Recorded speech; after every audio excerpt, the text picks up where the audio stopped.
What a beautiful sunset there. The drone up at 250 feet, being pushed around a little bit by those north winds coming down, straight down the Great Plains from the Dakotas. But we're clearing out. We're getting back into the cold air mass. So we're losing the low clouds, as you can see there, just some anvil debris, and things are looking kind of dry where we are, but not in some parts of the country. There's the surface analysis.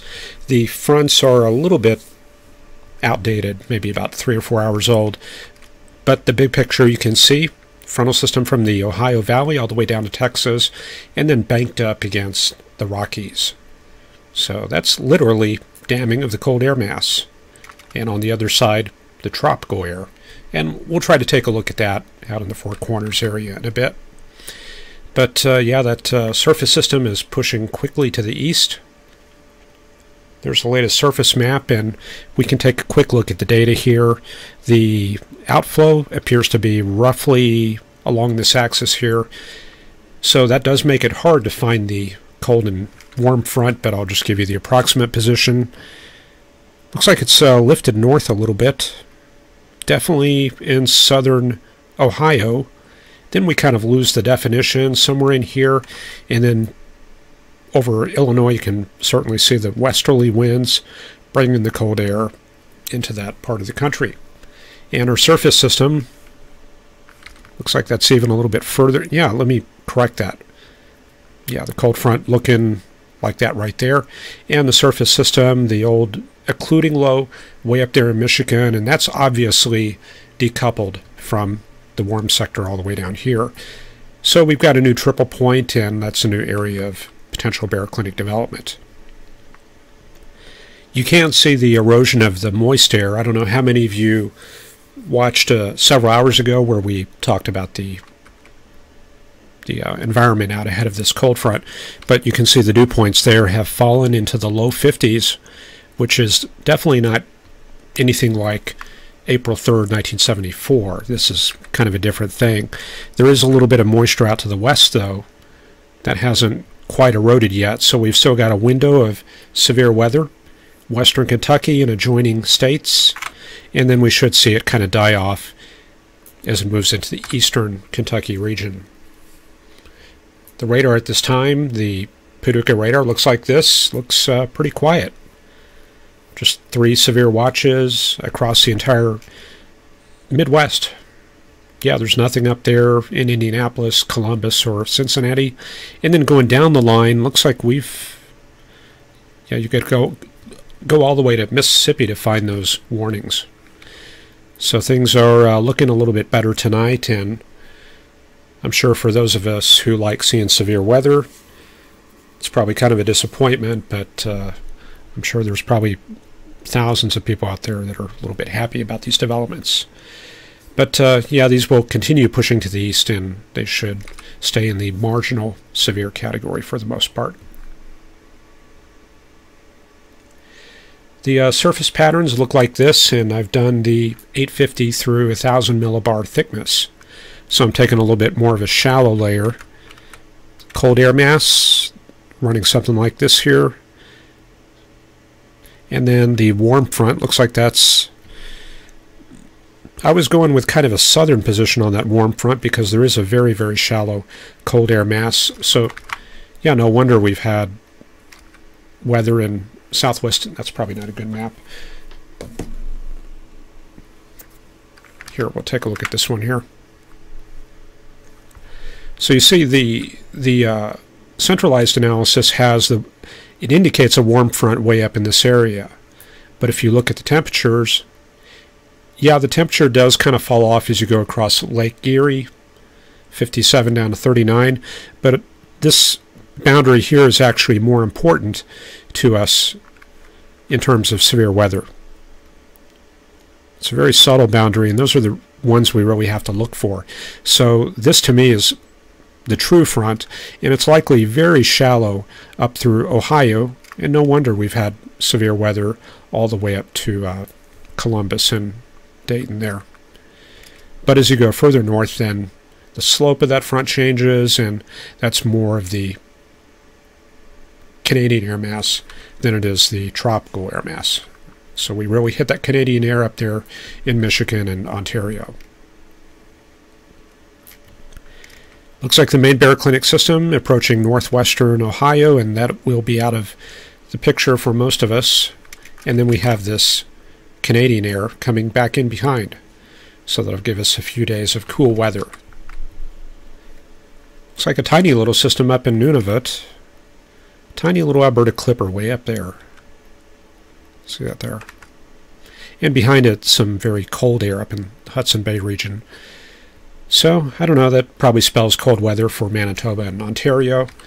That's probably not enough to make it all the way down to the plains. Looking up to the north, though, I do see some cold air. This is kind of unusual. Way up here in the Northwest Territories, Yukon and Alaska and the Beaufort Sea, we've got a 1050 millibar high way off the top of the chart. At least I think that's 10. Let me check the interval here. 1028, 32, 36, 40. Yeah, that's almost to 1050 millibars way up here, which is very unusual for April. So we've probably got even more cold air building down. Let me see if I can go up over the pole and see what's going on. See, this is stuff they don't show you on the Weather Channel there. Up over the ice pack, let's see, what sector am I going to have to use?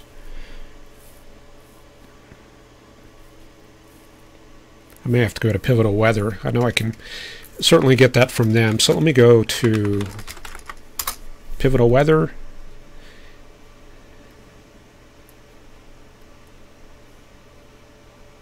And what I'm going to do is try to get the hemispheric chart.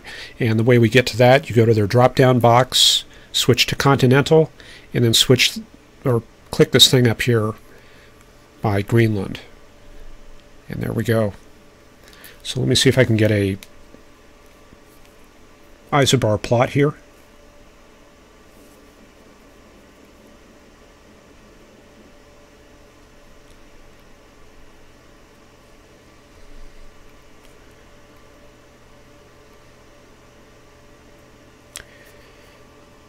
That's weird. They don't give you the sea level pressure, but I think I can probably get that from the Canadian model. So we'll just click on the GDPS there, Northern Hemisphere. Okay, I guess we'll have to settle for the 850.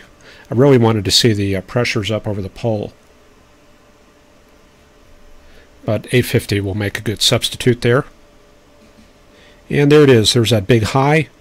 Looks like 100 or 1590 decameters just north of Barrow there. That's a big cold air mass there. Looks like most of the cold air is on the east side of that, and that's covering Yukon and Alaska. And let me just take a quick look up over the poles. Digital atmosphere will be good for that there. Let me regenerate this map here.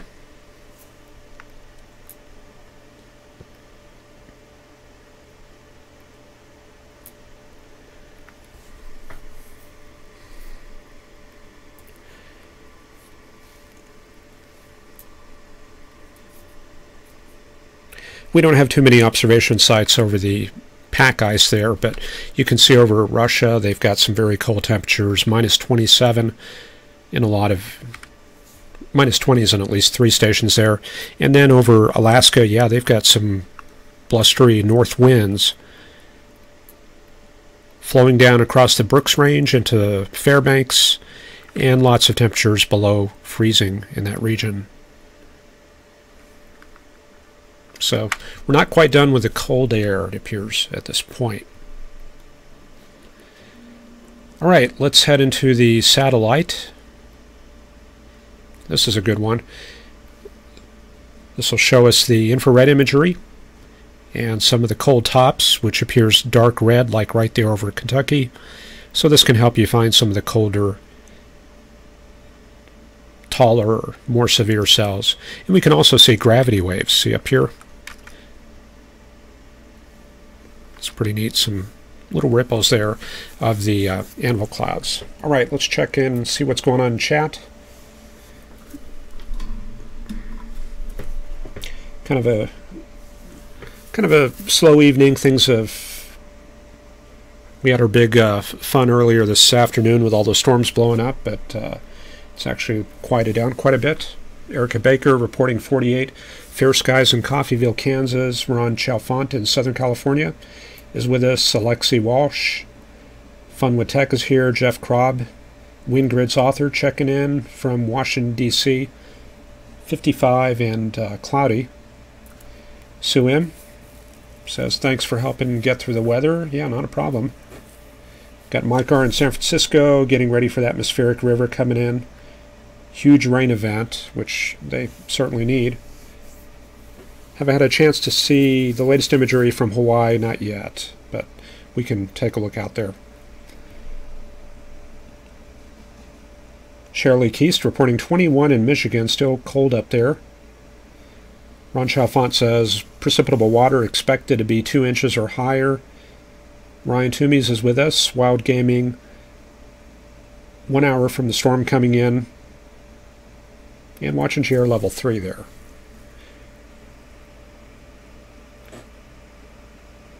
Mike R. says, remnants of a typhoon getting caught up in the circulation. Got Electric Dog checking in, and Ron Chalfant says you have to love those spring storms on the West Coast. And certainly, let's take a look out west. Let's go further west. Okay, there we go. This is the East Pacific there. And off the California coast, we've got a couple of well-developed systems about to make their appearance. And it looks like even a third system down in Hawaii, way down here. So very active out there in the Central Pacific. And we've got the moisture flowing in, heading straight there for California. And I think the precipitable water on the GFS is going to be a good place to check that out, so we'll do that. And we'll check the eastern water vapor imagery, and that's showing our own minor river coming up from the western Gulf, flowing northward and helping to fuel those storms up in Kentucky and Tennessee. But behind it, some very strong subsidence across Kansas and western Missouri there. Okay, we'll go ahead and start out with a short-term forecast. I've updated these products here. This is the storm relative helicity. So we got the higher values north of the warm front. And then we've got some locally enhanced values out across Indiana and Kentucky there. So this is where some of the winds near the front are weaker at the surface and stronger up at 925 and 850. And you can see things progress eastward very rapidly. It looks like we're holding on to some good helicity across Kentucky. However, there's other factors working against that, namely the limited moisture. So theta E's overnight, they're going to be running like this, and this is ultimately what fuels the storms. So here's the current time. And you can see that moisture field just kind of fizzling out. Some of it holds together around Jackson, Kentucky, down to Knoxville. Maybe a sliver up to a southern tip of Ohio, but that is probably going to be it for most of the severe weather. And this is around midnight to 1 a.m. And things progress eastward across the Appalachians, and not much left by the time it gets into Virginia tomorrow. And maybe we can put that together with the precipitation. So here's a look at the high-resolution rapid refresh precipitation, and we got the 0Z product in, so let's load that up. That's only going to go out 7 hours, but this will give us the latest data with the radiosonde information. So it looks like kind of a homogeneous area of showers along that cold front. They kind of line out right there. Strong forcing along that cold front. And then we see it kind of start to die off there. This is around 1 a.m. Eastern. Actually, that was around 2 a.m. Eastern. And then not a whole lot left by 5 a.m. Actually, that's around 4 a.m. I'm confused. Eastern time, I'm not used to converting that. But anyway, yeah, there's what's left of the showers, and that's probably going to be it for tonight. But some very good cold air advection coming in. Blowing from Chicago down to Cincinnati, down from Springfield and Bloomington down to Memphis. All right, also, we've got the West Coast to think about, and let me see if I can pull up that precipitable water.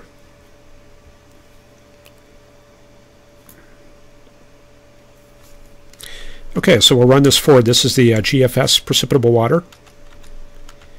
So the system moving rapidly out to the northeast. Some pretty high precipitable water in Florida, Georgia, so we'll probably see some more showers in that region tomorrow. High pressure coming in behind, and then we've got a lot of that moisture right off the coast, moving into the San Francisco, Sacramento, Stockton area. This is on Friday morning.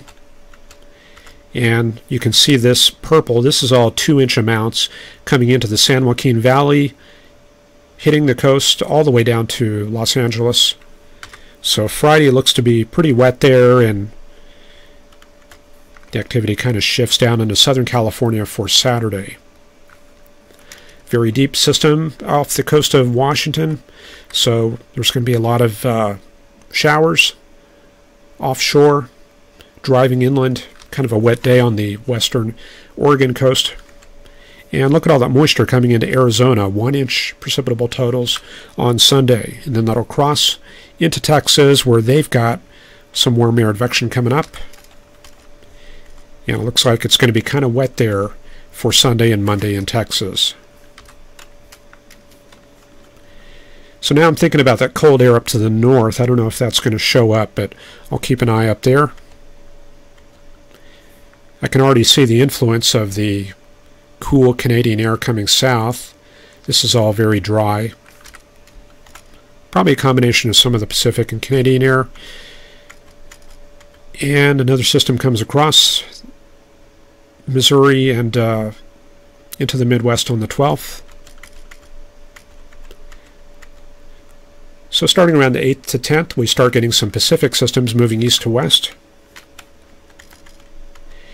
And then towards the end of the period, yeah, we've got some more Canadian air coming south. And that's the end of the product, the end of the run right there. So let me switch that over to the sea level pressure and the precip. Run that through one more time. There goes the outgoing system.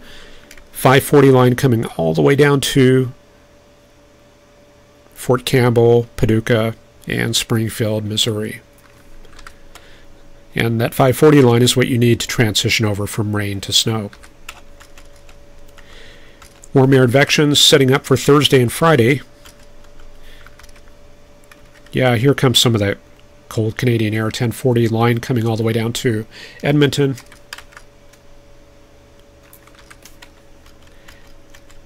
So that makes it, yeah, all the way down to Texas for Saturday. Some mixed precip, unbelievably, in the Ozarks in eastern Oklahoma. Yeah, there's all that Canadian air right there. Plunges all the way down to Mexico.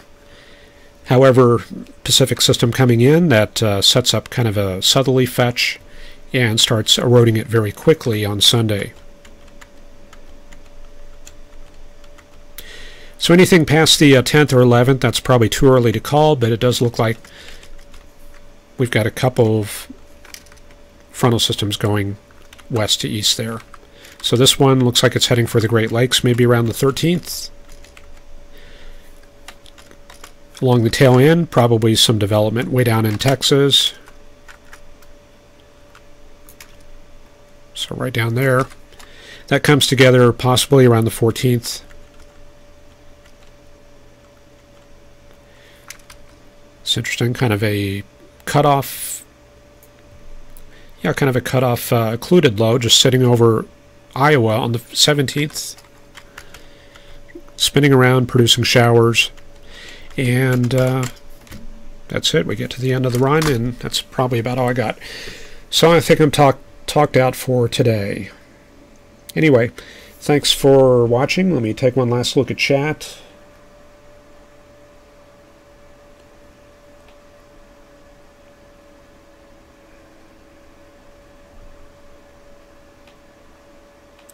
Investigate Facts says, feels like January 93 in Alberta, low minus 15 Celsius tonight. All right. Hope you all have a good evening. I'm going to go ahead and close it out, and we will talk to you tomorrow. Have a good evening.